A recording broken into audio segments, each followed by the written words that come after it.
My name is Malcolm Kluk. And I'm Christian Gabriel de Toy, and we're from the label Kluk Cgdt.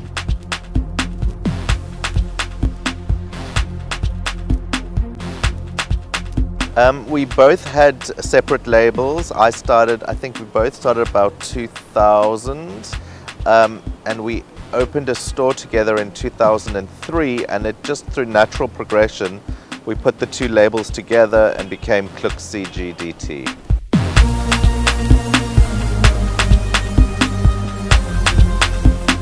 I think when we started, we were very focused on our brands and who we wanted to be, but it evolved with who our customer became, and making sure that we look after our customer and who she is, and making sure that we give her service and quality that she deserves.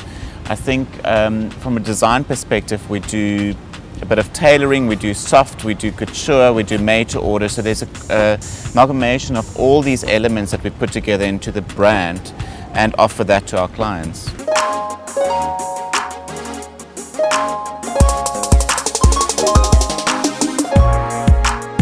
Africa is the new frontier.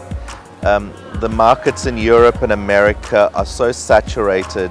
There's a Zara and a Prada on every corner, and people are looking for exclusivity, and they're looking for a point of difference. And Africa is where it's happening. It's an untapped country or a continent, and there's so much quality and so much creativity that comes out of Africa that the world the eyes are on us.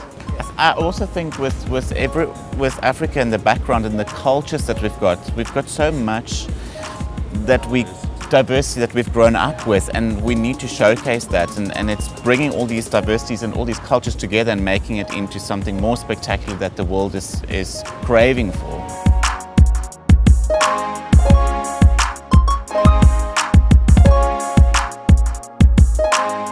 It's a very humbling experience to come to Nigeria, because the people are very welcoming and very open and warm, and for us to come as strangers to show clothes and be accepted so much, it's a really nice experience, and it's very inspirational to us as a brand.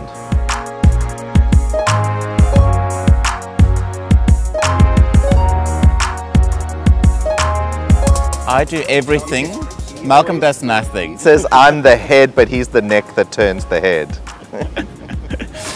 It's amazing. I must say, when we joined forces, it was quite natural progress. There was never really, this is your job description, this is your job description. And we both like the creative part, obviously. Malcolm's a little bit more of a conceptual, visual, fabric kind of guy, and I'm a little bit more detail orientated. So I'm very much about how many buttons to put on a shirt, or how to do the hem, or shall we shorten it just by half an inch. But I think also when it comes to making a wedding dress for somebody, we work very well together, because we'll be very honest with each other and to the customer. So if there's something that he would suggest that I don't like, or vice versa, we will really bring it up in front of the customer, and then hopefully the end result is just so much better.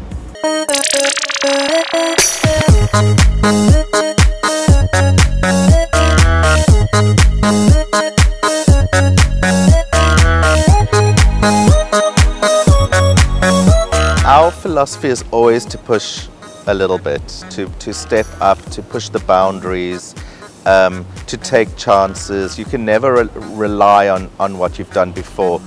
We love history, and it does always have an influence on what we do, but we also love social culture, what's happening around us, pop culture. And I think our brand that's the dichotomy. It blends both. There's the hard and the soft, the old and the new. We've always got the elements that play with each other. I think one of the biggest parts of what we do is color, and whenever you see the way we use color, there's always something that breaks the conformity. Yes. I also think with regards to shapes and prints and all of that, I think 70s is it's making a huge comeback at the moment, and you're seeing a lot of kaftans and draping again, and big hair, and we actually enjoy that part, because it's almost like late 70s going to 80s, where women was very powerful with the big shoulder pads and stuff. And it's not necessarily saying that the shoulder pads are coming back, but it's power dressing in a way, I think.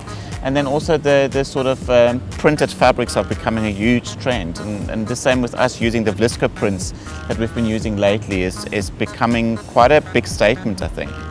I've also noticed there's almost an undesign happening. People are taking away all the extra things that are unnecessary. I think even if you look at beauty, what we've been seeing all over South Africa, Africa, all that sort of the fake hair, we're seeing a lot more afros coming back. There's a lot more there's the power coming from who we are as we are without trying to pretend to be someone else. And I think that's quite important for us and having a bit of an influence on what we do too. Coming up next on EO Now. This is a terrible question because everyone thinks it's joy to win an award, but actually it's huge pressure.